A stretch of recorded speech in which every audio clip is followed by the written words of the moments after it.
Today, we're going to talk about current clinical updates for the front office team. And I'm really excited and proud of all of you who are embarking upon this journey of achieving your certified dental business professional degrees, because it's one area that the MDA has recognized has been overlooked. We have our CDAs, our RDAs, our RDHs, and our DDSs. And you know, the folks, the ladies and gentlemen that you work at the front desk and manage and guide the business of dentistry, we put together this amazing program. So today I want to congratulate you on moving forward with that degree and being recognized for your passion and commitment to your field. Now, this is Brittany, and Brittany's at the front desk with her voice activation system, her dual monitors, and is equipped to be the best that she can be. And she's with her partner, Missy, and you can see in a paperless office. It streamlines systems and keeps things simpler and cleaner. And that's the goal of every front desk, is to have a front office that looks neat, clean, and is prepared, organized, and ready for the day. And here we are. It's all about the patient. Today, we're going to talk about knowledge and terminology, but really what it comes down to, it's about our patient. So when I got out of dental school years ago, Dr. Richard Jeruzel would mentored me, and he taught me, he said, Tom, you know, you don't have to be the best dentist. You don't have to compare yourself to the gurus in cosmetic dentistry. You simply have to get up each morning and be the best that you can be. Learn each day and get better. So my encouragement to each of you, ladies and gentlemen, is don't compare yourselves to anyone else around you. Simply say, this is who I am, and your goal is to be the best that you can be. And by participating in today's lecture, I hope to provide you with some knowledge to help you become the best that you can be. It wasn't too long ago that this was our best. We were in our Zoom attire, communicating with our teams, wondering when we were going to come back to work and how we were going to get there. Big question marks and great unknown. And then when we got back, okay, the phone's ringing, you're getting emails and texts. Where are you going to put those 600, 700 patients that haven't had cleanings in 3 months? And they all want to come in on Monday at the same time.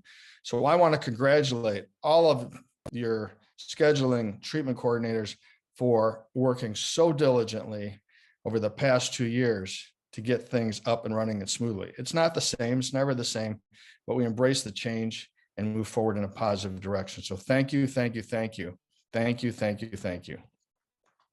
And I want to thank Shauna and Andrea and Jody at the CE committee that run the MDA, all the continuation programs.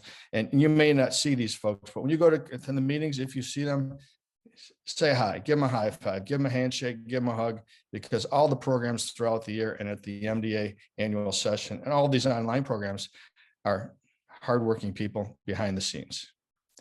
So who is this class for? So the front desk team. And what does that mean? Well, you could be the scheduling coordinator. You answer the phone, you schedule the treatment, you schedule recare. You could be the treatment coordinator, where you are in the consult room going over complex care, budgets, getting the patient on track for optimal dental care.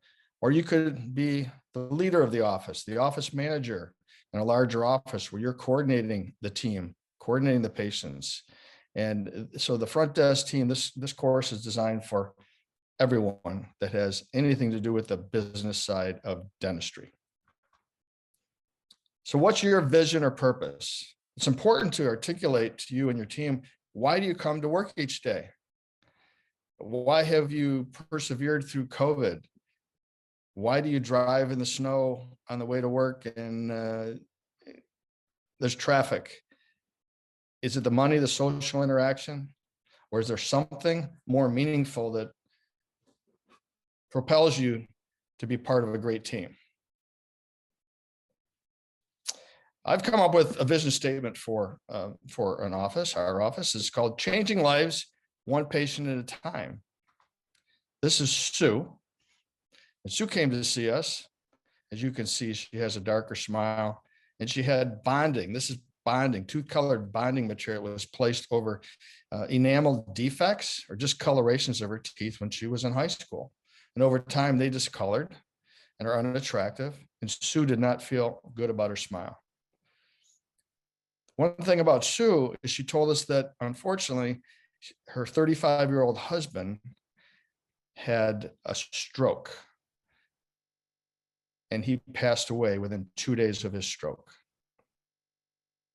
And she was left with 5 children. So we loved on Sue. She came in about a year and a half later and said, I'm ready for my smile transformation. Changing people's lives one person at a time. Our purpose, our mission, our vision for coming to work each day. So Sue went on. After her smile, she has 6 kids. I said, Sue, there's got to be more to your life. She said, absolutely, Dr. Lambert. And here comes the man of her dreams with her beautiful smile. What a bride. What a photo for a bride. And lo and behold, they had another baby.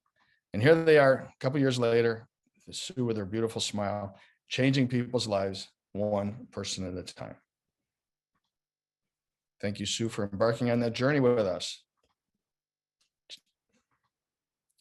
So I want to introduce you to my hero.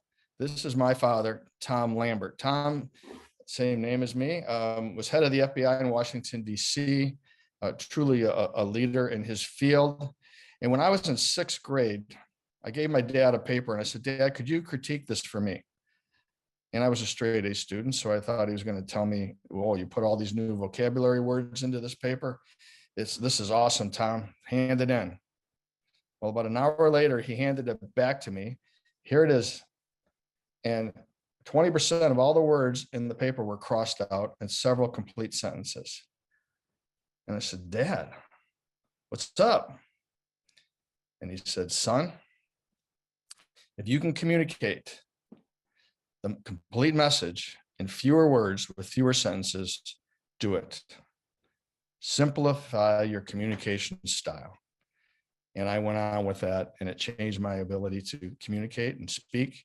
And today, we're going to talk about that. You're going to learn a lot of words, a lot of new phrases, but ultimately, the power of those words and phrases, and when you communicate to your team members, to your doctor, and most importantly, to your patients, articulating in a clear, concise, understandable way, and not over talking the subject. So I thank my dad for that. So, tool belts. Let's talk about tool belts. Tool belts. So let's just picture yourself having tool belts when you come to work. You're an electrician, you're a plumber, and you have tools that allow you to accomplish your goals and tasks for the day. Here we go. So what are you going to put in your tool belt? What are you going to put in your tool belt? You're going to put in your tool belt stuff to help you become the best treatment coordinator or scheduling coordinator that you can be. You're going to fill your tool belt with stuff that will help you change people's lives one person at a time. So the more knowledge you have, the more words you learn, the more procedures you understand, the better communicator you will be, and the better you'll have the opportunity to guide patients to these awesome dental changes. So what are we going to fill your tool belt with today? Knowledge, information. And much of today's lecture is going to be knowledge, facts, words, dental terminology, which is critical to build for the building blocks of your accumulating your tool belt and be able to guide patients to optimal dental care. And once you have the knowledge, you can hone your communication skills. And I did 2 lectures in this series on communication 1 and communication 2 on how to interact with patients for different levels of care that they're receiving. And my dad would always say, you know, Tom, you can always learn something from every person you meet. All you have to do is listen. Listening is a lost art. It's a skill.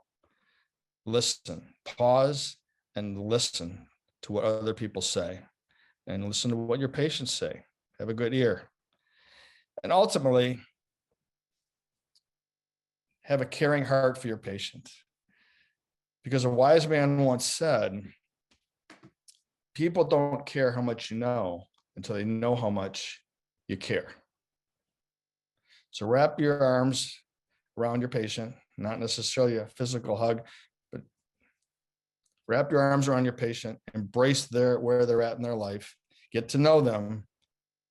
And when they know you care, they will open up their minds to the information that you're going to share with them and guide them. So when Shauna asked me, Dr. Lambert, and I've been doing lectures for the MDA for 25 years and all around the country on communication and cosmetic dentistry. And she said, well, Dr. Lambert, could you teach a basic dental course for front desk people on everything there is to know about dentistry? I thought, I paused. And my initial reaction was, wow, that is quite an undertaking. But Nike said, just do it. So Shauna asked, and Shauna, on we go. So literally in the next an hour and 45 minutes, I have the opportunity to teach you everything that I've learned in dental school in 8 years, 4 years undergrad, 4 years of dental school, and over 3 decades of dentistry, and hone it into an hour and 45 minutes. So that's my task. Here we go. So we have knowledge. We learn knowledge. We get smarter and smarter. But if we add experience, which comes over time, and many of the experiences we learn more from the negative things that happen than the positive things, then we have wisdom. Knowledge plus experience equals wisdom.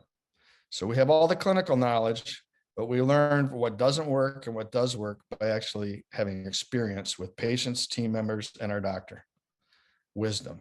That's what we all strive for today, is wisdom. So today's goal is to expand on your current knowledge of dental terms and techniques. Some of you, this may be your entry level into understanding dentistry. Others may have been in this field for 15 to 20 years. But if you take away 3 new ideas from today's lecture, it's a win. So I challenge all of you, once we learn what we're learning today, is to continue growing your knowledge inside and outside of your office so you can be the best that you can be. How are we going to do that? You can live inside the box, you can live outside the box, you can pretend we live in a no box world. So in a no box world, here's some challenging ideas. Number 1, spend an entire day observing the clinical operation of your practice. That's right. Meet with your doctor and say, I would like to break away from the front desk, even if you've been there for 15 years, and watch what happens and understand the procedures and the patient experiences and how much time it takes to break down a room and how much time it takes to clean the room, and some of the snafus that go along the way. Critical, so important to actually watch the operation during the day as it moves on. Number 2, get in the chair and have your doctor or hygienist go through a comprehensive exam with periodontal charting and intraoral camera and learn firsthand what's happening in your mouth. That is the very best way to communicate with a patient. You can say, Sue, I just had blah, blah, blah procedure from Dr. Smith. She is the best dentist in the world. Her numbing I didn't even feel it. And I went through this and look at my beautiful new tooth right here. It's gorgeous. Number 3, visit all of your specialist office so that you can spend a morning watching and observing firsthand what an implant placement looks like, what it entails. You're also going to develop a relationship with the team that you're referring to.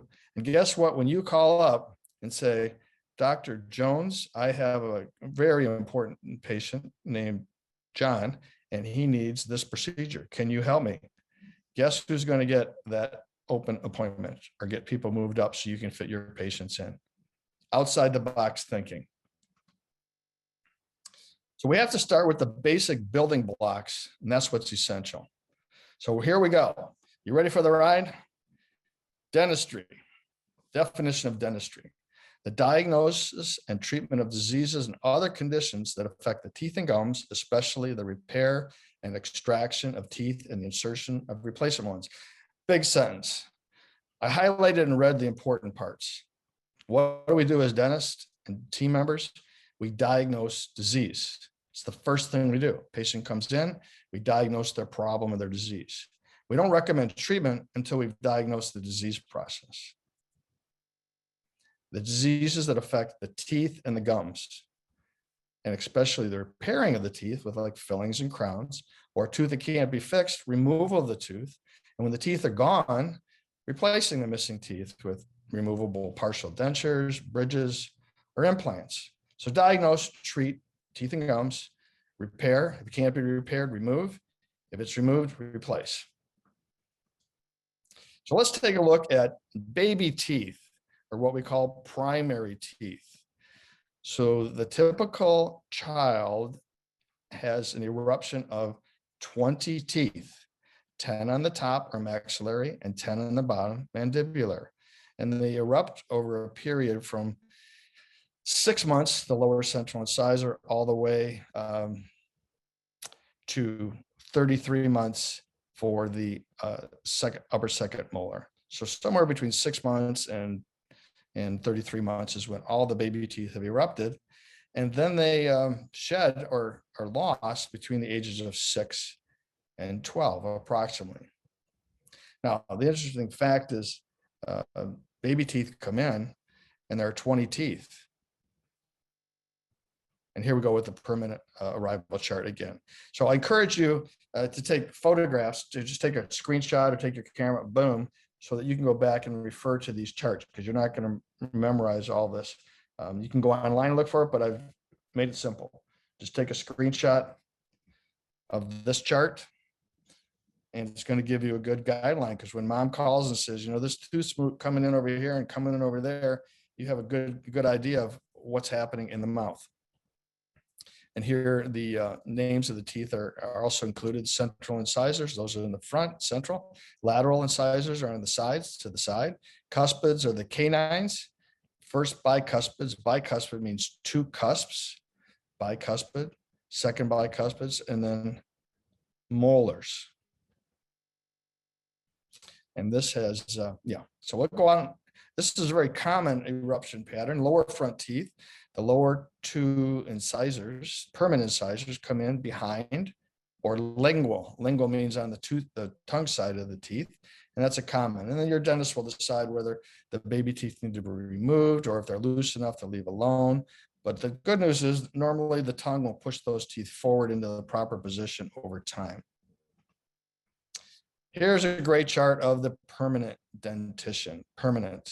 Well, no teeth are permanent. They can be lost, but that's the term that we use to describe the adult dentition. I like that better, the adult dentition. So we have upper and lower arches. The upper arch is also called the maxilla, the maxillary arch. The lower is called the mandible, or the mandibular arch. And you can see we went from 20 teeth to 32. How the heck do we go from 20 to 32? Well, when all the baby teeth are lost, and during that process, 3 molars in each quadrant or fourth of the mouth erupt, first, second, and third molars. So those do not replace baby teeth. The second bicuspid is the last tooth in the to be replaced of the baby teeth, those top and lower 10 teeth, or 20. So you see your first, second, and third molar. And the third molar can also be called the wisdom tooth. So we have our upper, lower arches and 32 teeth. Again, shoot pictures of these so you can review it and study it. These are the surfaces of the teeth. We not only have the teeth numbers, but we have the surfaces. And the surface is designed to describe, it's like a roadmap. What part of the tooth has the cavity? What part of the tooth has the chip? What area of the tooth are we discussing? So if we all talk the same language, we understand. And it's also critical for insurance billing when you have a mesial, occlusal, lingual, MOL 3-surface composite with a specific code and a fee. And you'll understand those aren't just letters, they have meanings, okay? Because you may be involved in charting when you're in the consult room and the doctor says, Sue, please put an MOD composite on tooth number 13 and a core and a crown on tooth number 14, and then incisal composite on tooth number 9. Well, now this foreign language becomes your second language. You have English and now you have dental ease. So let's take a look at some of the surfaces. On the upper, the maxillary, upper maxillary, the occlusal surface, you'll see that. The occlusal surface is the biting surface of the tooth. It's the occluding surface, occluding. The upper and lower teeth occlude. That's called occlusion. The way the teeth fit together is the occlusion. So thereby, the biting surface of the tooth is the occlusal surface. It's a common area for cavities. We also put sealants on the occlusal surfaces. The buccal surface. Buccal means cheek in Latin. Buccal, cheek. So the cheek side of the back teeth is called the buccal surface. When we get to the front 6 teeth, it's no longer the cheek. We call it labial or lip. It's the lip side of the teeth, the labial side. The incisal or the incisal edge, and the front teeth are designed to incise, to bite off enamel, incise. So the biting edge of the front tooth is the incisal surface. These are the incisors. The roof of your mouth is called the palate. So the side of the upper tooth next to the palate is called what? The palatal surface of the tooth. Now, the lower arch is called the mandible or the mandibular surfaces. And we're now going to talk about what part of the tooth is distal, mesial. So distal, I think of as distant towards the back of the mouth. So the distal surface is the back side of the tooth. The mesial means closer to me, the outside of the mouth. I think of it that way. Mesial is closer to me on the outside. So what's the front of the tooth? The mesial surface. And the lingual means speech. It means tongue. So the lingual surface is the part of the tooth closest to the tongue versus the upper, the palatal, the maxillary. The palatal surface is closer to the palate because there's a palate next to that and the tongue is not there. It's on the mandibular. So lingual surface is comparable to the palatal surface in the maxillary. How you doing, gang? All right, go Bucks. Again, I love this chart. Buccal, facial, lingual. Perfect. And again, 2 surfaces. Distal, that's away from the mouth, distant. Mesial is toward me, lingual, tongue. Incisal surface. So incisal edge chipping is common. Incisal edge chipping from clenching and grinding. And here we are with the occlusal surface, the top of the back tooth. This is a cavity on the occlusal surface of a molar. Facial surface closest to the cheek, and buccal closest to the cheek. I'm sorry, facial closest to the lips in the front. Yes. So now when we look at an intraoral photograph, we can name the surfaces of the fillings. Silver filling on the upper from left to right would be a DO, distal occlusal. The next cracked filling is a DOB, distal occlusal buccal. And the very last tooth is a MO, a mesial occlusal amalgam.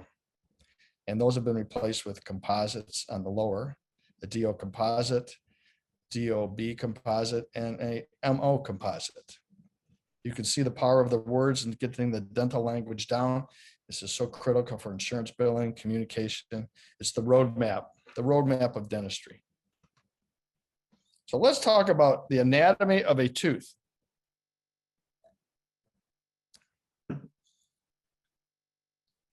This is a normal tooth. The top of the tooth is enamel, dentin. From the gum line up, we call that the crown of the tooth. But we don't want to get confused when we talk about a crown that covers the tooth. But literally, the tooth that we see above the gum line is the crown of the tooth. And it's composed of enamel, the hardest substance in the body. Inside of that is the dentin. There are the pink gums or gingiva.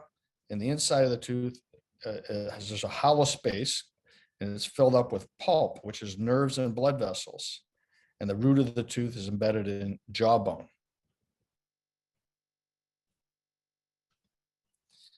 story. This is Lori, my dental hygienist, worked with me for 28 years, and Dr. Gyra, who's a veterinarian. And about 25 years ago, Dr. Gyra called me and said, Dr. Lambert, we have a Labrador with a broken tooth, works with paws with a cause. Can you come in and fix the tooth? And I said, just like Nike, let's do it. So I did a root canal on the Labrador Retriever. Lori volunteered me to speak at the local hygiene association in Grand Rapids. And someone from there invited me to teach over at GRCC for 12 years. Somebody heard the lecture at the MDA, and I went lecturing for them. Ultimately became chair of the CE committee and just finished 2 years on the communication committee for the American Dental Association. All of which would not have happened if I hadn't volunteered to do the root canal, but more importantly, Lori volunteered me to speak and get out of my comfort zone. So message today, when you have an opportunity to volunteer or do something you've never done before, say yes. Because if that door is opened, you'll have no idea what the rest of your life, how that could change it. I would not be speaking to you today if Lori hadn't volunteered me to speak over 25 years ago to our local dental hygiene association. Thank you, Lori. This is Abby, my little Yorkie, 2 pounds, 2 ounces. Yeah. Well, Abby had Carol syrup, it was given when she was a puppy to help with her sugar. And ultimately we found 6 cavities. So here I am doing 6 custom composite restorations on Abby, my little Yorkie. Here we are, we put her to sleep. Yeah, little Abby, and helped her with her cavities and got her all restored. So my experience with the Labrador Retrievers prepared me for Abby's adventure with her cavities. Basic dental terminology. I don't like the word basic. There is nothing basic. Everything in dentistry, it's the best profession on the planet. It's challenging, yes, but we make difference in people's lives. We can choose to work when we want, where we want, particularly in today's environment. Ladies and gentlemen, you can go anywhere once you have these skills, and you're going to be in high demand forever. So it's the best on the planet. So there's nothing basic about dental terminology. Let's take a look at what we call an FMX. Full mouth x-rays. Yeah, put those all in your mouth. That's a full mouth chew.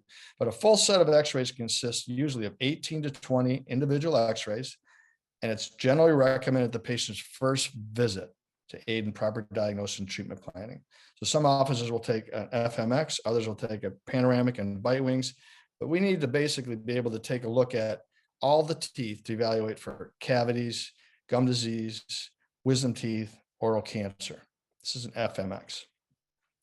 Bite wings, on the other hand, they're the most common type of x-rays that we take, and they show the teeth above the gum line and the bone around the teeth. They also diagnose gum disease and cavities between the teeth. Normally, 4 bite wings are taken as a set, a 4 bite wing set. So when you look at your insurance coding, you'll see 4 bite wings, typically once a year, but we have patients that have a low decay rate that are kicked back perhaps to a year and a half, et cetera. So that's up to your doctor and team and their philosophy on frequency of radiographs. Vertical bite wings, a different spin on bite wings. Vertical bite wings are similar to regular bite wings, but are turned vertically, up and down instead of horizontal, to show more of the teeth in the height of the bone. So in our office, we've taken vertical bite wings for the past 20 years because it's the same insurance codes, the same amount of radiation, but we can actually see some part of the tooth that's normally only visible with a periapical radiograph. So here's a panoramic. A panoramic is a machine that goes around your head and takes one picture. It's a large image of the jaw and teeth, and it's taken as the x-ray moves around you. And again, it's helpful for seeing the upper and lower jaws at one time and looking for third molars or wisdom teeth. So it's the standard of care on a 16, 17, 18, 19-year-old to see where are those wisdom teeth, because they're typically not viewable on bite wings and periapicals. So here we are with a periapical, or a PA, periapical. Peri means around, apical means pertaining to the the apex or the tip of the root. So our periapical wants us to be able to, the goal is to look at the tip of the root, show the apex or the area around the root. It's part of an FMX series, but when a patient comes in and says, you know, Sue, I've got my tooth is uncomfortable, I chipped the piece here, typically the doctor, hygienist, or assistant will take a periapical to evaluate the tooth. And on this radiograph, you can see the dark spots where the red arrows are, and that's showing an abscess of the tooth, an abscess. And we diagnose that, and then the treatment for that is a root canal or an extraction. And you also see some large composite fillings with pins. You'll see those pins. Those are pins. We'll talk about those later. So x-rays show us so much. And the new kid on the block, which really isn't new anymore, is the cone beam computed tomography. This is advanced technology combined with a computer, x-rays to generate three-dimensional images. It's particularly useful, and it's becoming the standard of care in endodontic offices and oral surgery offices, and whenever implants are considered for placement. This technology is making inroads into the general dental practices, becoming the standard of care, and you're going to see this more and more and more. Investment in cone beam computed tomography can be $100,000 to $150,000. So it's a huge investment for your office, but truly is light years ahead in the ability to. The first thing we do in dentistry is diagnose. Some of you may work in dental specialist offices. Those of you who don't, let's take an overview of the different recognized dental specialties. The oral surgeon. What does an oral surgeon do? An oral surgeon goes to dental school, just like I did, but then goes for 4+ years of specialty training and residency before they come out and actually can work in their own practice or in a group practice. They specialize in the removal of non-restorable teeth we can't fix, non-restorable, and third molars are we call wisdom teeth. I wonder why they call them wisdom teeth. Somebody should Google that and find out, because my definition of wisdom is knowledge plus experience equals wisdom. Maybe we're not supposed to take out the wisdom teeth if we have so much wisdom. Anyway, a little side note.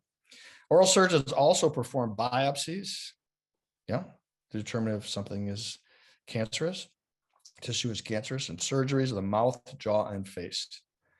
And they place dental implants, huge growth area in dentistry. An endodontist. Endo means within, dont means tooth, is means pertaining to. So within the tooth, pertaining to the inside of the tooth. So an endodontist specializes in what we call root canal therapy and treatment of abscesses of the tooth. And they typically will place the green device you see, the green covering is called a dental dam. A dental dam, which isolates the tooth from the mouth and keeps it dry and prevents any instruments from falling into the back of the throat. It's called the dental rubber dam. Orthodontist. I thought I wanted to be an orthodontist when I was in dental school, and then I realized, hey, I love all the variety of general dentistry, and got out and off with my career and turned into cosmetics and restoratives and implants. Well, I thought I wanted to be an orthodontist. Orthodontists are phenomenal. Orthodontists get things straight. They line up the abutments, the bridge, and then we as dentists can put all the teeth into an ideal way once all the teeth and the bridge abutments are lined up. So they specialize in movement and alignment of the teeth and jaws. And there's two ways to do this primarily. One is traditional braces. We're all familiar with that. But what is gaining in more and more popularity is removable aligners, Invisalign and other companies that are creating the same concept of removable aligners, which are replaced every 2 to 3 weeks. And the teeth continue to gently move and guide over a period of a year to 2 years. More and more general dentists are utilizing Invisalign and Invisalign-like materials and techniques. So much of this is now being done in-house, although the complicated cases remain being done by orthodontists. So pediatric dentist. Peds means kids. Pediatric dentist pertaining to kids that treat dentists that treat kids. So they specialize in children's dentistry. Pediatric dentists are highly trained in treating complex decay patterns, lots of cavities, and also children with behavioral challenges that might need special care or sedation, as the third item says, sedation and dentistry to facilitate optimal care of the patient. So back when I got out of dental school, the entire family would come to me, mom, dad, and all the kids. Today, some parents choose to have their children start out with a pediatric dentist and follow through all the way until they're in their teen years, and then transition to an adult dentist. Other families choose the children will be in part of the general dental practice. And if there's complicated decay patterns that are beyond the scope of the general dentist, then we'll refer to the pediatric dentist. Periodontist, instead of endo within, perio means around the tooth. So the periodontist works around the tooth in the gums and bone, and they specialize in treating gum disease. And they perform surgery of the gums and surrounding bone. A surgery sounds scary, but truly their goal is to have the healthiest mouth possible and return diseased tissue to health. And they also place dental implants. So dental implants can be placed by the general dentist or by the periodontist or the oral surgeon. Prosthodontist. So a prosthodontist deals with replacement of missing teeth primarily and restoring the entire dentition to health. So prosthodontists are very rare. There are only a small number that graduate from each dental school each year. So in your community, you might have no prosthodontist, or you might have one, you might have two. If you're close to a university, you might have more in that town. But they're highly specialized dentists that restore complex dental situations. They design partial and complete dentures, and they restore dental implants all the way from a single tooth to the very more popular all restorations placed on fixed implants. Yeah. So you saw Abby when I went out to the ADA in San Francisco just before COVID. We took Abby with us, and Abby was 13, and she walked around in the streets, and I think she got sick from some of the homeless folks and dogs, and came home and got kidney disease. And Abby passed away 2 days after we returned from the ADA in San Francisco 2 years ago. So she was dear to my heart. Really, really miss Abby, still do to this day. Sweet Abby. But 2 new puppies, Zoe and Poppy. Poppy's on the left, and Zoe. These are party Yorkies, and they are anxious to get out and meet everybody. We got a little stroller for them. Yeah, we do. Got a little stroller so we can wheel them around when we go to Florida. Zoe and Poppy. And we brush their teeth every day, and hoping they don't get cavities, and then we don't have to do a repeat of the Abby experience. So that's Zoe and Poppy. Let's talk about some additional dental terms. Abrasion. What is abrasion? When you see these wear areas at the gum line of the teeth, these notches or grooves, and it's caused by forces like aggressive toothbrushing. So back in the day, some toothbrushes were really stiff bristles, and some patients would aggressively brush, and we'd wear the tooth away from toothbrushing. And when I was at community college, we were still taught that all these grooves were from toothbrush abrasion. But we now know that many of these grooves are formed from what are called, a new word called abfraction. That's the loss of tooth structure at the gum line, and it's often indistinguishable from abrasion or abrading or wearing away. Abfraction, we now know, most of the research is supporting, is caused by clenching. When we clench together, stress, grinding at night, the tooth actually flexes and bends. And when we combine that with the acidic nature of saliva, someone that has gastric reflux or an acidic pH, it already initially breaks down the outside of the tooth, and we bend, the tooth pops apart, tiny, tiny pieces over time. That's called an abfraction. So what do we do about abfractions and teeth that are wearing? We recommend for the patient to wear an occlusal guard. Remember, we talked earlier, Occlusal is the top surface of the back teeth. Occlusion is the teeth coming together. So when a guard protects the biting surface of the teeth. And it can be made on the upper maxillary or on the mandibular lower. Most often made on the maxillary. And we call it a night guard because we put it in at nighttime when we're sleeping. Studies have shown that many of us clench and grind at night when we're sleeping and we don't know it. So it's a guard to protect our teeth while we're sleeping at night. It can also be used as a night guard to treat jaw problems, temporomandibular joint and muscle pain. People that clench can have fatiguing and pain in the muscles and joints, and the night guard tends to help relax the muscles and reduce pain and symptoms. Bonding. We saw earlier was Sue bonding, and she had bonding throughout her mouth. And it's also bonding is used on the biting edges or the incisal edges of teeth to change the shape and match the color of the tooth. So this is an example of bonding. One of the biggest words we use every single day is cavity, caries, tooth decay. You know, the patient comes out and says, how many cavities do I have today? You have, Mrs. Jones, you have 3 cavities. Well, what is a cavity? A cavity is an opening into the surface of the tooth. And it's typically caused by acid attack, acid eating a hole in the tooth. Here we go. You have your healthy tooth. Then you have your cavity or decay. And if that cavity or decay continues and progresses, moves into the red area of the tooth or the hollow space in the center of the tooth.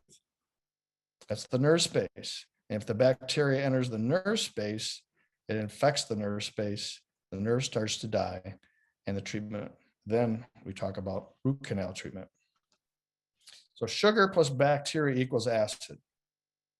So we educate our patients and they have a lot of cavities. We start asking or exploring, well, why is that? Why do I have cavities? Well, if they're drinking sugar in liquid form, that sugar in liquid form, the bacteria consume that and they produce acid. And that acid is what soaks in and bathes the teeth. This is the Michigan Dental Association Sip All Day Get Decay brochure. We have this in our office. We hand it out to patients. Go online, you can print this off. It's so valuable because you hand this to the patient, you have them hold it and say, which of these beverages do you like? And they go down, oh, Mountain Dew, 12 tablespoons of sugar in a 12-ounce serving of Mountain Dew. Can you imagine putting 12 spoonfuls of sugar into a glass of water, stirring it up and drinking it? That's what the sugar beverages are. Sugar plus acid equals double trouble. So continued consumption of liquid sugars, candies, ends up with cavities. So on the left, you're looking at a large cavity, a large carious lesion, which ultimately this tooth could be lost or it was restored with a crown on the right. So I call this doing the do. When you see cavities, these brown spots on the buccal and facial surfaces of teeth, which are smooth and easy to brush and easy to clean, this is very commonly from doing the do. Mountain Dew, one of the highest cavity producing drinks, or Coke or Pepsi, could also be caused from bulimia, gastric reflux, but there's a high acid content of this person's consumption or activities to cause these large cavities on the surface. Doing the do. Like I just talked about, liquid sugars cross the cell wall of the bacteria. Bacteria metabolizes sugar, and then the acid bathes the teeth. It soaks in and destroys the tooth. Bad liquid sugars, soda pops, energy drinks. A lot of them are loaded with sugar in coffee and tea, sweet tea, and honey in beverages. Honey mixed in, liquefied, is a high sugar producing food source. So here we go with Mountain Dew. Look at the label, 77 grams of sugar and carbs in Mountain Dew, 290 calories. So the bacteria love this. They produce just bunches of acid, and Mountain Dew tends to destroy teeth, sometimes all the way to the gum line. Let's talk about xerostomia. Xerostomia. Ia means pertaining to, stome means mouth, and xera means dry. So pertaining to dry mouth, or just let's call it dry mouth syndrome, sounds better than xerostomia. Patients like and understand, like my dad said, let's use words that are understandable and we can communicate. Dry mouth syndrome, basically lack of saliva. And if it goes untreated, it can lead to the risk of tooth loss, tooth decay, and periodontal disease. What causes dry mouth? Well, it's an epidemic today. So many of our patients, when we go down their medical history, are on antidepressants, anti-anxiety medications, blood pressure medications to reduce fluids in the body and reduce blood pressure. Those all cause dry mouth. And if we combine dry mouth with a high liquid sugar intake, it's a double whammy. It's a double whammy for the decay pattern. What causes dry mouth? We already talked about medications. It can also be mouth breathing at night, snoring, sinus congestions where you can't breathe through your mouth, so you breathe through your mouth, and allergies. So there's two big words in dentistry for, well, how do we fill a hole or a cavity? And typically over the years, we've used amalgam. Today, we're using more composites. So what is an amalgam? Amalgam is a mixture of dental materials. We also call them silver fillings. But rarely what they are, it's a filling material made up of mercury, silver, tin, and copper. Mercury, silver, tin, and copper. So it's been the best material for over 100 years.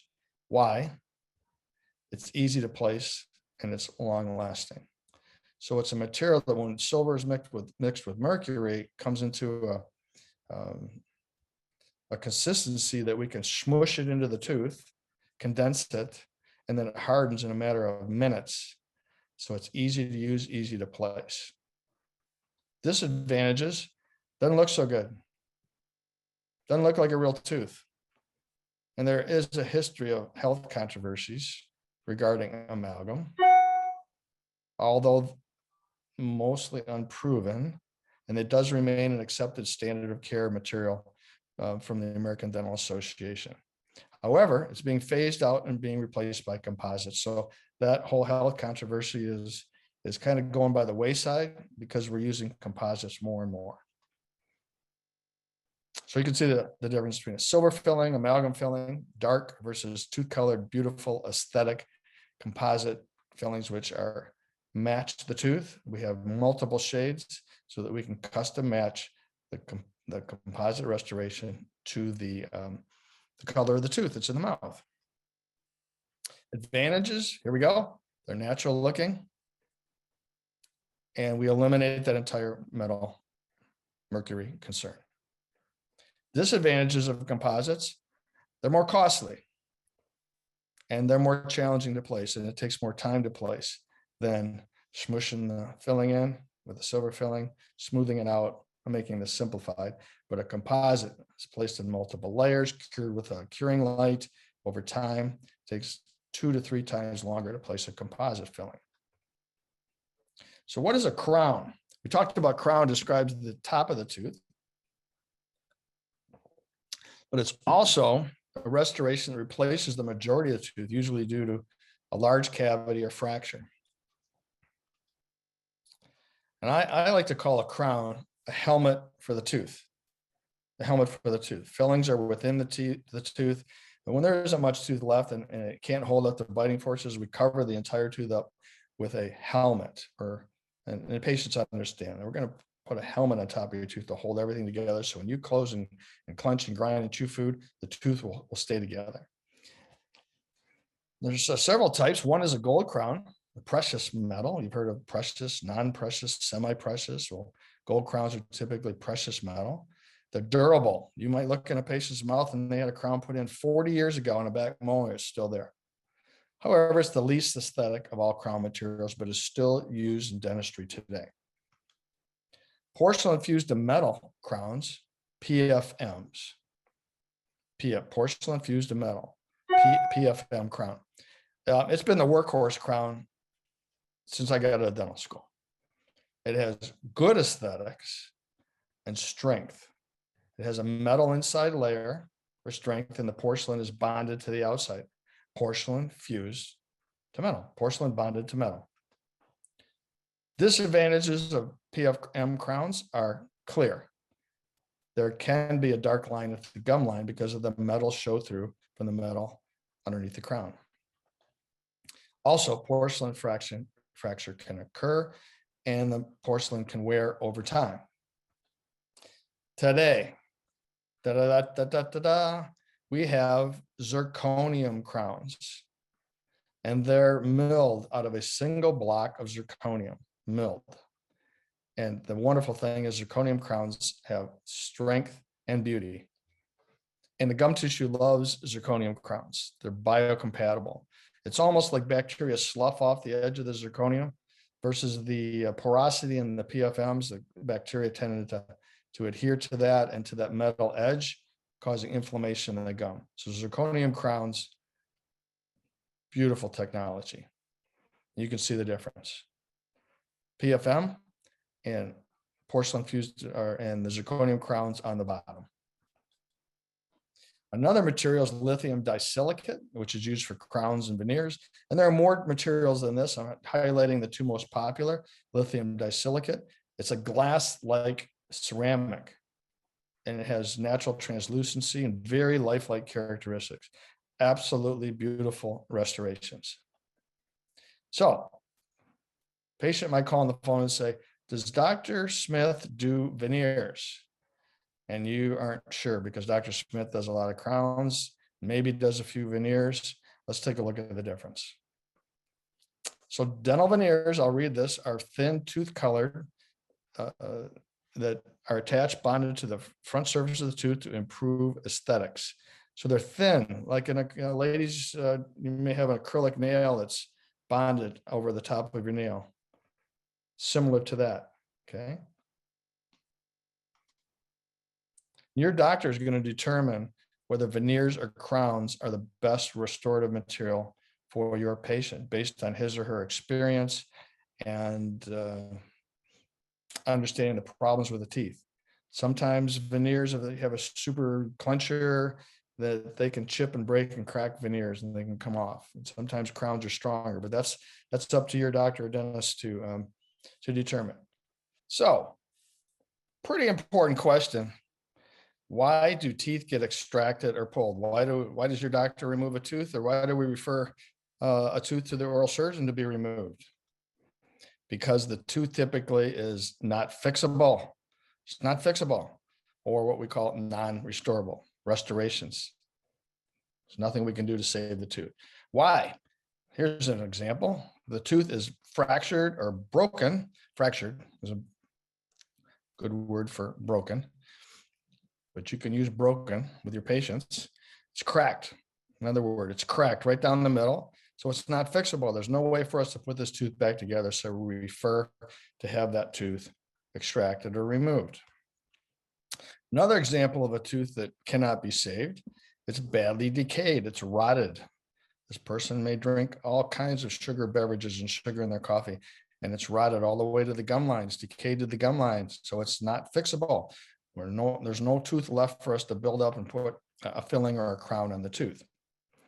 Or the patient could have advanced gum disease, or what we call periodontal disease, where the gums pull away, there's tartar all over the teeth, and the teeth become loose. They're diseased, and the only option is for removal and then replacement with dentures or implants. So let's talk about dentures. What is a denture? It's an artificial replacement for natural teeth. And there's a couple types. Partial, means some of the teeth are replaced, versus complete, all the teeth are gone.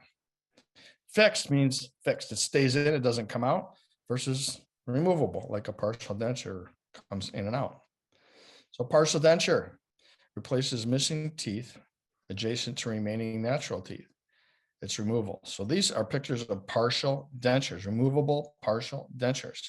And they have clasps or metal wires that go around the teeth to hold them onto the existing teeth so that when the patient chews and eats, they stay in place. This is a type of partial denture called an interim partial denture. It's a simplified version with no metal. It's all plastic or acrylic. We call it a flipper. And why do we call it a flipper? Because it tends to move in and out of the mouth and the patient's eating. They don't like them. They're temporary, they're interim, they're in between when we're going to end up doing an implant or a bridge or a final removable partial denture with clasps following a healing phase after the tooth is removed. So complete removable dentures. This is what we think about that grandma and grandpa might have, complete dentures with they can remove, or all the teeth are gone and the dentures replace every tooth in the mouth. An immediate denture. Immediate means right away. So the denture is placed right after the teeth are removed. It's designed ahead of time and delivered or inserted in the mouth the day of the extraction of the tooth, or if it's partials, could be teeth. So what's wrong? What are the challenges with dentures themselves? They're loose. And the patients come in and complain of sore spots or the dentures moving and creating a sore spot on the ridge of the gum. It's challenging to chew certain foods. You see the commercials on TV biting into apples with denture adhesive in. Well, that's not always the case. That's not always the case. They move. Speech can be compromised because the tongue actually rests against the roof of the mouth.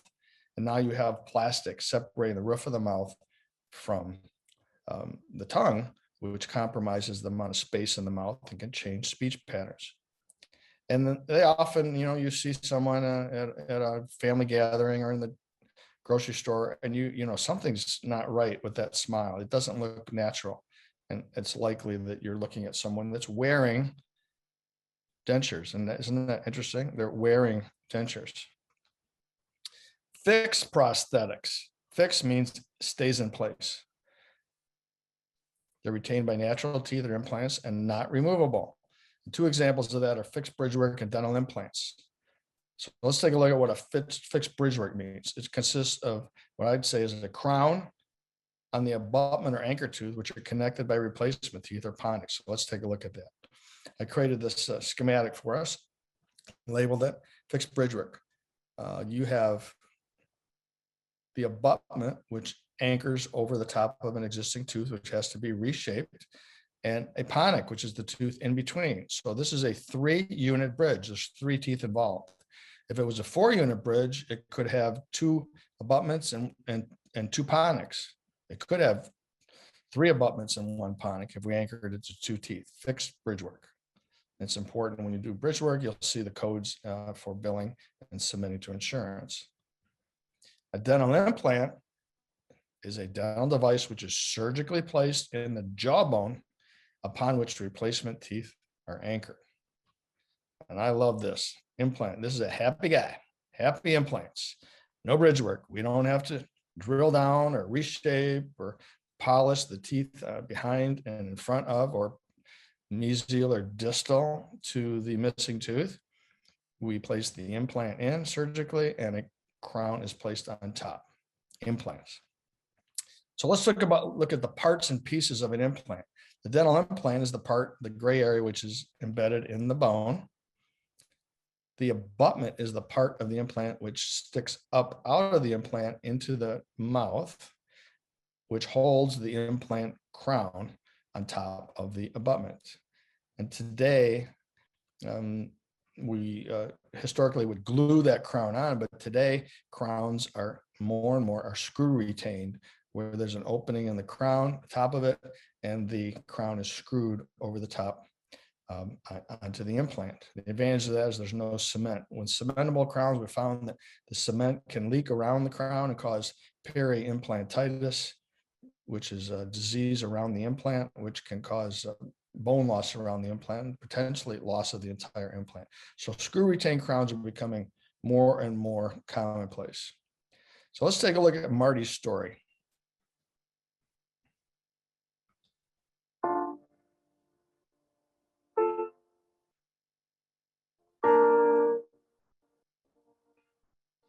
We had 3 girls that were very athletic and into softball and volleyball. And I watched them, I coached them, I played.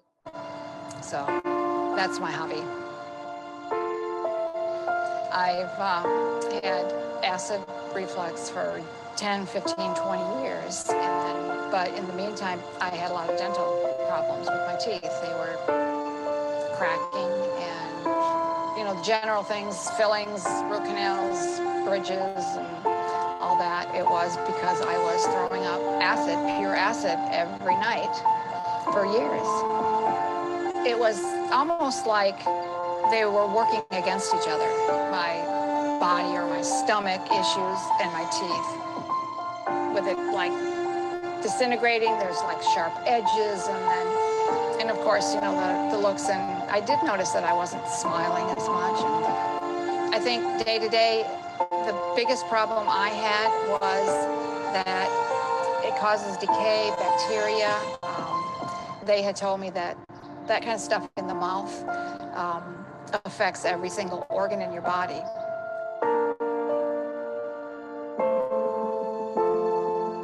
It all went so smoothly. I don't think there was a glitch at all. I mean, I feel amazing.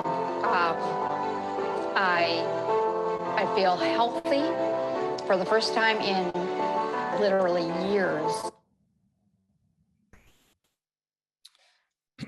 So that's Marty. And Marty, as you can see, dental disease does impact us systemically.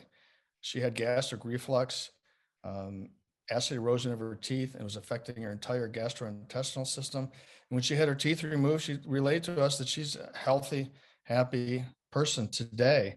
And she experienced removal of all of her teeth and same day placement of implants on multiple fixed dental implants, and walked out with a beautiful smile on the same day. So this technology changes, again, here we go, changing people's lives one person at a time.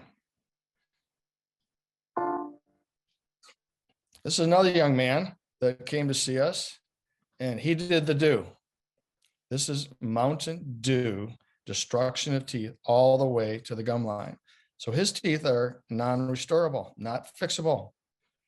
And he wanted his daughter said, "Dad, let's get your teeth fixed." And he came to see us, and here we are. Same day, teeth removed, implants placed, upper and lower, maxillary mandibular, full arched, implant retained, fixed prosthesis, changing people's lives one person at a time. Now, this doesn't just happen overnight. This is using the knowledge that you have and communication skills with the patient to educate them. It's the key word, educate them about what's happening in their mouth, what the treatment options are, dentures, implants, what does it take to get to this place, and then going through budget, investment. And as your communication skills improve and you understand what you can guide the patient to, then you can sit down confidently in your consult room and educate and guide.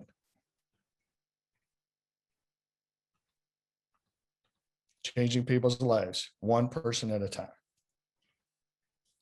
So periodontal disease.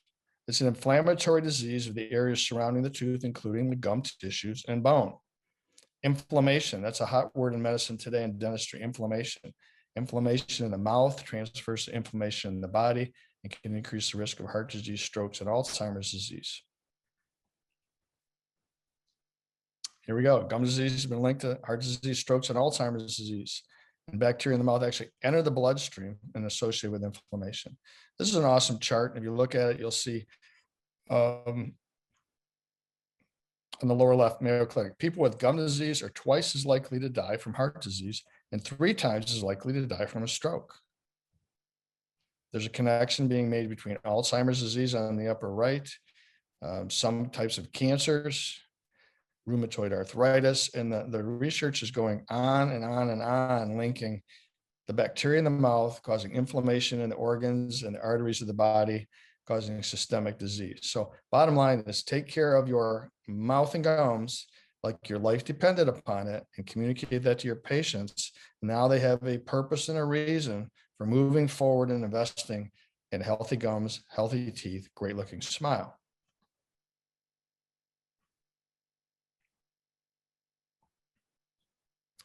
Plaque.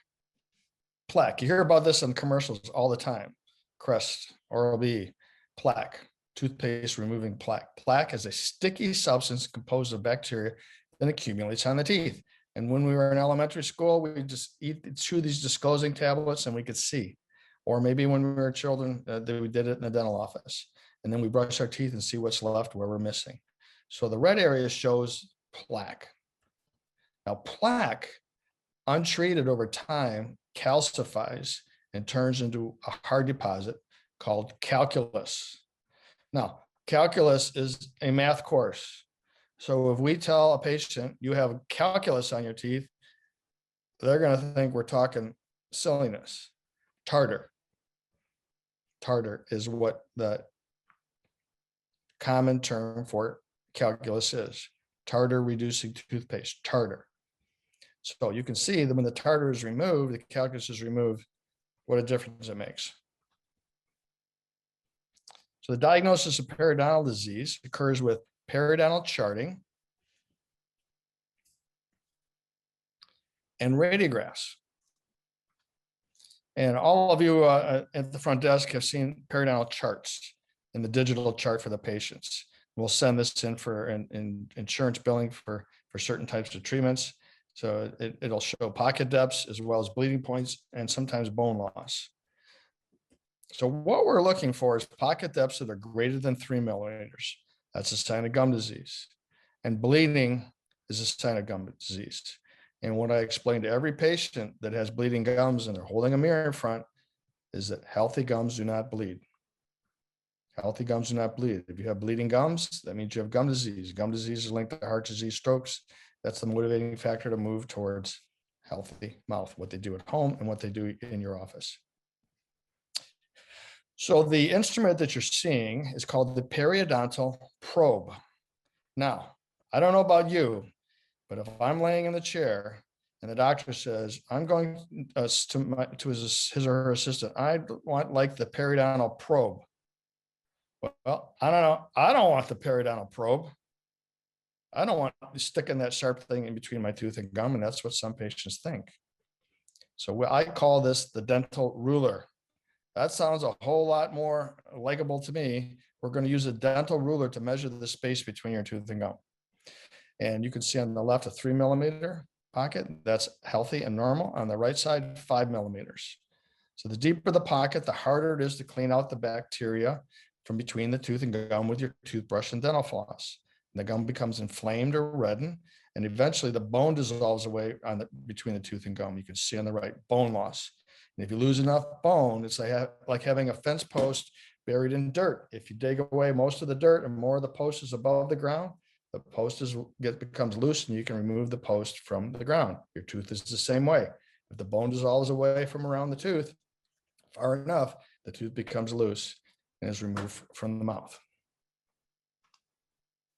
So using an intraoral camera in the treatment room, the patient gets educated and guided to health, and that picture can be printed and you can use it in the consultation room to reinforce what the doctor or hygienist has identified and in the treatment room. So the basic or routine cleaning. Hang on a second. I just want to get rid of a couple of things on my screen. I don't know if you can see these or not. Okay. Basic or routine cleaning, prophylaxis or prophy. So we call a prophy. The patient's scheduling for a prophy. It's preventative for treatment for patients with healthy gum tissue or early gingivitis. It's not intended for patients with periodontal disease. And the fee typically does not include a periodic exam, x-rays, or fluoride treatment. Scaling and root planing, or what we call SRP, treatment of periodontal disease utilizing scaling of the teeth, ultrasonics, or laser therapy. And it's usually treated in four quadrants, upper right, upper left, lower right. And it can be between 1 and 4 visits. And that's based on the doctor's recommendations. Although today some insurance companies will only pay for a maximum of 2 quadrants per visit, some 1 quadrant per visit. So you have to check the insurance benefits if you are a participating provider for that insurance company. So 3 ways to treat gum disease with scaling with a scaler on the upper. The lower left is with ultrasonics, which vibrates water bubbles between the tooth and gum and kills all the bacteria. And the third way, a more common way with particularly periodontists, is laser therapy. So laser therapy, not designed to actually cut or do surgical treatment, but the laser can kill the bacteria with the laser without actually interfering with the gum tissue itself. So following periodontal therapy, the patient is put on 3-month recare, and it's typically called a periodontal maintenance visit. And at this appointment, the pocket depths are measured and inflammation pattern is evaluated. Again, the teeth are scaled and polished, and the patient's scheduled for 3-month periodontal maintenance again. So insurance companies typically cover 2 periodontal maintenance visits a year. And if the patient's on a 3-month recare, then they're going to see the dental hygienist 4 times a year. And 2 of those visits, we educate them that they'll be responsible for investing in their oral health for those 2 visits a year. And why every 3 months? Because studies have shown the bacteria regrow and the calculus begins to rebuild every 10 to 12 weeks. So we treat the disease early on so it doesn't move into more advanced areas, as well as reducing the risk of the oral systemic connection. Periodontal surgery. When advanced gum disease occurs, it doesn't completely respond to scaling and root planing or periodontal therapy, and surgery may be indicated. And this is generally performed by a referral to a periodontist or a gum specialist. All right. This guy looks like that the twins on the TV show, the Home Improvement show, I think. I don't know, it's not him, but boy, it sure reminded me of him. I love that picture.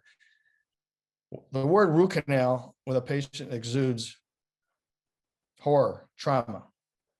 And our job at the front as a treatment coordinator, scheduling coordinator, is to comfort the patient and give them the confidence with accurate information, loving on them, that it's going to be okay. So a root canal is a noun. It's describing the canal inside the root. If you look at this picture, you'll see the root of the tooth. This tooth has 2 roots that go down in the bone, and there's a hollow space in the center of the tooth. And the bacteria enter the space through a crack in a filling sometimes, and down into the canal inside the root. And down at the bottom, the tooth develops an abscess. An abscess is a pus-filled sac, a pus-filled sac at the tip of the root, originating from bacteria outside the tooth that comes in through the bacteria from the cavity. So the canal inside the root is called the root canal. It's a noun. The root canal treatment or procedure is within the tooth, removing the contents of the canals. This tooth shows 2 canals. So with a dental instrument called a file, the endodontist or urodontist removes the hollow contents of the tooth, the nerve cells and blood cells, fills it with a rubber material called gutta percha. And on the lower right, you see 2 canals within 2 roots filled with gutta percha, and then a temporary filling placed in the top of the tooth. Remember, a root canal is a noun describing the canal inside the root of the tooth. And again, someone turned the noun into a verb, and we now describe root canal procedure as having had a root canal. What I like to think of a root canal procedure is I describe it to a patient, and my dad taught me to clearly communicate in simple terms, is inner tooth cleansing. We're cleaning out the hollow center of the tooth, inner tooth cleansing. And the analogy I like to use is the tree. And if there's one outside the window, point to it. The tree has sap running up and down the center of the tooth. And if boring insects invade the bark and get into the sap, what happens to the tree? The tree dies. So the tooth has the same anatomy. It has a hollow center, and we're going to go inside and clean out the inside of the tooth, inner tooth cleansing, fill it with a rubber material, and come back and put a crown on the top of the tooth, a helmet for your tooth. So here we are. When the patient returns from the endodontist, you wonder, what are they coming back for? They had their root canal done. Well, the endodontist, root canal therapy, places a temporary filling in the tooth. And your doctor will remove that temporary filling, build the tooth up with a core, build it up with a core buildup. So this is what a core buildup is. There isn't enough tooth to put a crown on without building the tooth up. So we build it up, and sometimes we'll put a post down in the hollow canal. And sometimes we'll put pins in the tooth. So you'll see on your insurance coding, core buildup, including pins, core buildup, including posts. Well, now you know what pins are. Here they are. And now you know what a post is that goes down in the tooth. Now, the good news is that dental materials we're using for core buildup are bonding so well to the teeth that we now use fewer and fewer posts and fewer pins. Although that nomenclature is still present in the insurance coding. Core buildup, including pins, sometimes a post is an additional fee, but we're not doing as many as we did years ago. So why do we place a crown on top of a tooth that's had a root canal?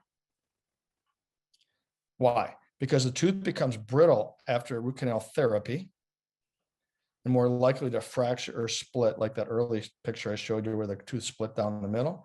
So a tooth that has a root canal and a large filling and the patient bites on it can crack the tooth, and then it has to be removed. So a crown is a helmet for the tooth, holding the tooth together so it can withstand the biting forces.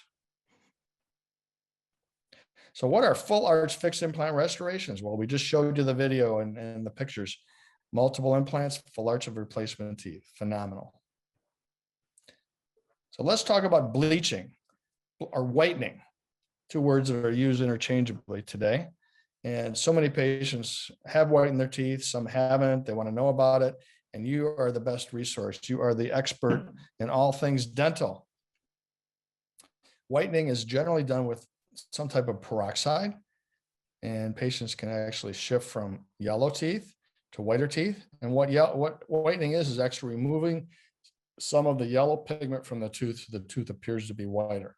Teeth don't actually turn white, they become less yellow or less gray. Gray is the most difficult color to whiten, tetracycline staining. Yellow teeth are more predictable to whiten. So 3 ways to do it. One is with in-office whitening with a light which activates the peroxide, moves the molecules around, and the teeth have become less white in an hour to 2 hours of treatment. And it may take more than one visit, but this is in-office whitening. We've all heard of white strips, and Crest has some amazing white strips, which are done at home with peroxide in the white strips. And you wear these for 30 minutes a day for a period of 1 to 2 weeks, and your teeth get whiter.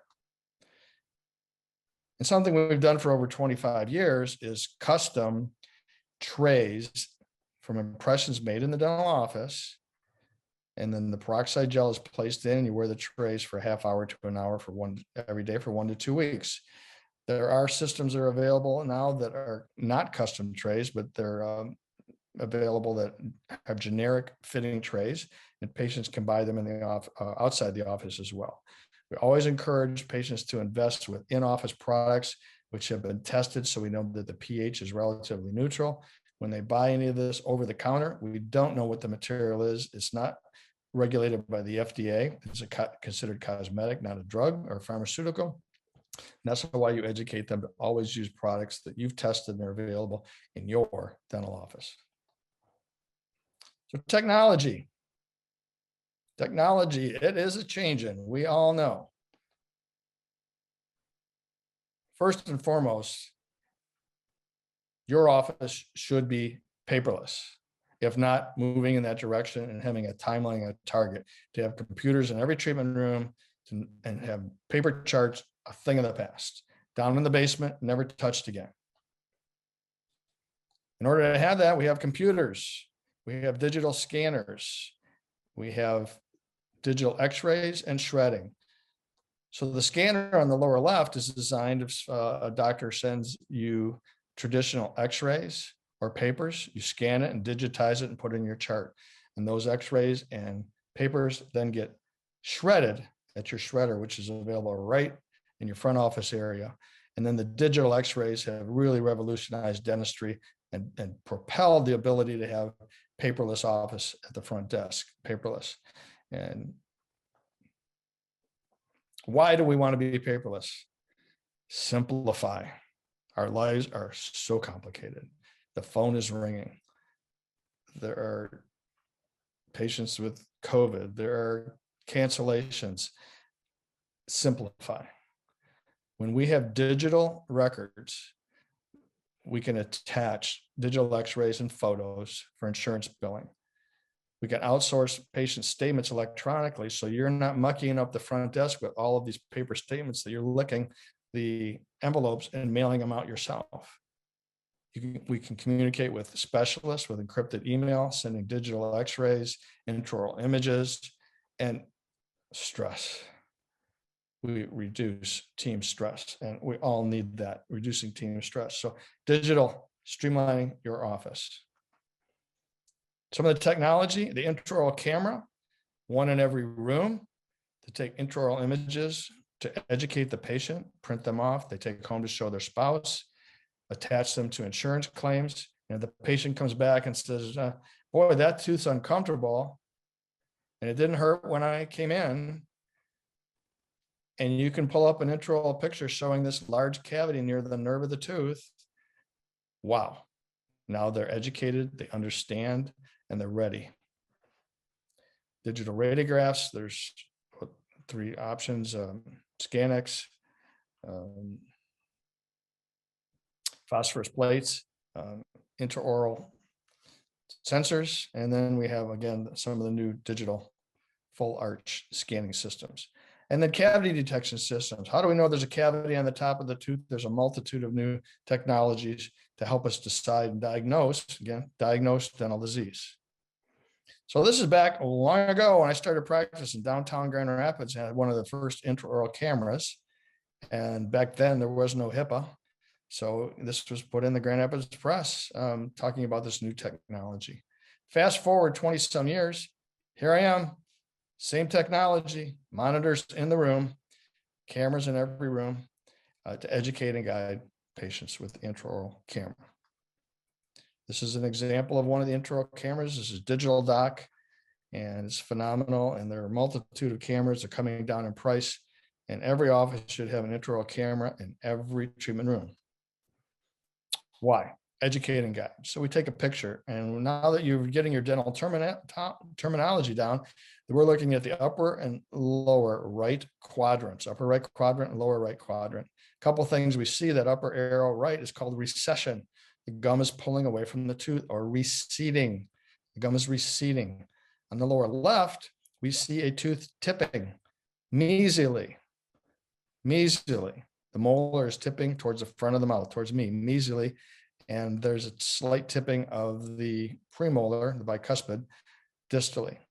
Tooth is missing, and we're talking about orthodontic care to upright these teeth, create proper spacing, and then ultimately to place an implant in that area. Again, the intraoral camera can show a cavity in the groove of the tooth and educate the patient. And you say, how many cavities do I have, doctor? Well, you have 6. Well, I don't just say, well, you have 6. We go through and educate, and they discover, co-discovery, the cavities with the camera while we're touring their mouth together. And then when we take the cavity out, lo and behold, we find a mysterious crack in the tooth, cracked tooth. Patient leaves with the photograph, and they understand that if the tooth is uncomfortable, hot, cold pressure, please call me tomorrow. And they understand the why. Place of restoration, beautiful. Show them the final result. Composite restoration, tooth colored, custom shade matched. So again, the intraoral camera can show a large cavity, carious lesion, cave. And then when it's this big, the tooth could potentially be lost if there isn't enough tooth left. And we'll see that on an x-ray. It could be a large filling placed, or a crown, or a root canal, all those options.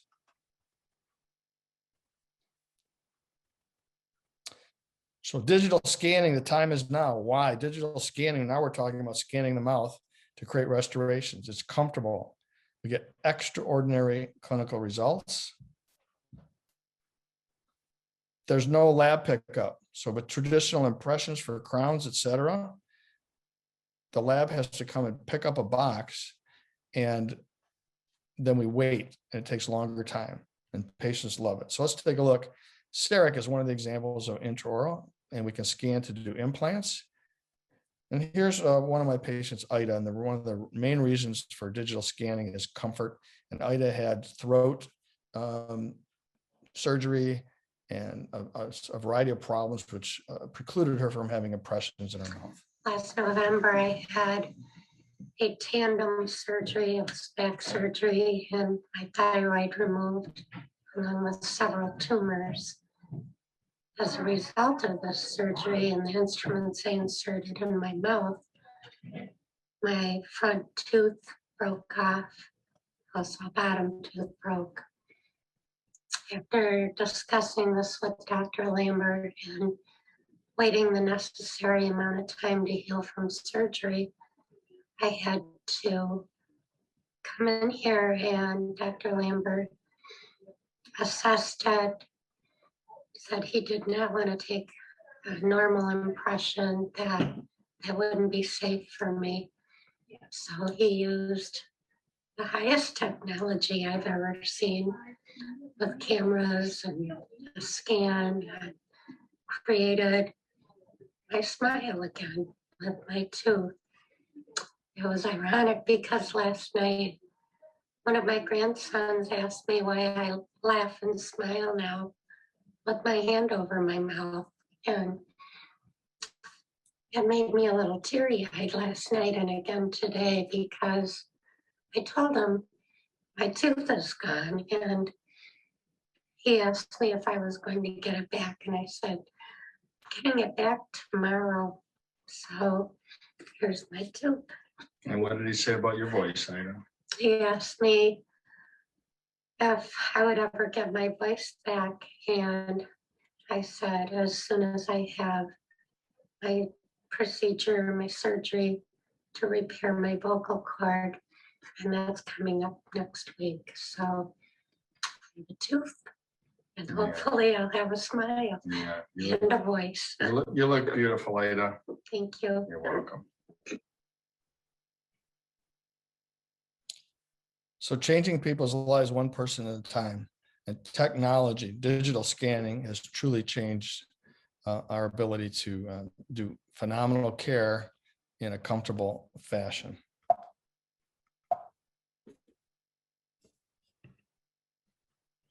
So digital scanning, we actually see the tooth and during our scanning, and here's an example of digital scanning.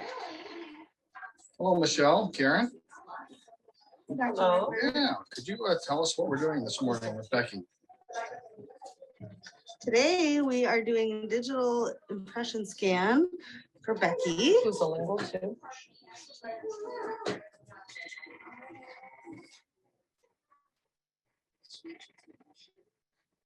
Get it? I believe so. You can close and rest back. Becky, so tell me about your experience. Well, this is the new digital impression scanning. I have no impressions taken except for what's digital. So no goop in my mouth, no uncomfortable trays. And it's very painless, easy, quick, High tech. high tech. The future is now, isn't it? It is. Thank you, Becky. Thank you. So digital scanning, changing lives one person at a time. So comfortable, so easy, and it helps us to take more complicated cases and simplify them. Difficult roads lead to beautiful destination. This is Randy, and Randy actually owns one of the dental labs in Grand Rapids. And over the years, he's had a multitude of crowns in his mouth, severe wear on his teeth. You'll see gum line composites, a gold crown in the lower left in area number 18. And he has a couple of implants, two different styles of implants. And you look at his mouth and we're wondering, is his mouth fixable or is it non-restorable? And here he is with his panoramic. So the right side of his mouth is on the left side. You can see on the upper right side, tooth numbers 2 and 3 have root canals. Number 2 has a gold crown. 3 has a porcelain and metal crown. On the upper left, you have 14 and 15, 15 with a root canal and a post. And then we have implants in the 19 and 20 position and the number 9 position. So here's Randy when we started out and we digitally scanned his entire dentition. And here he is 2 days later with a fully restored mouth with 3 implants and zirconium restorations. So it's possible to take and transition and change people's lives in much, much more streamlined with digital technology.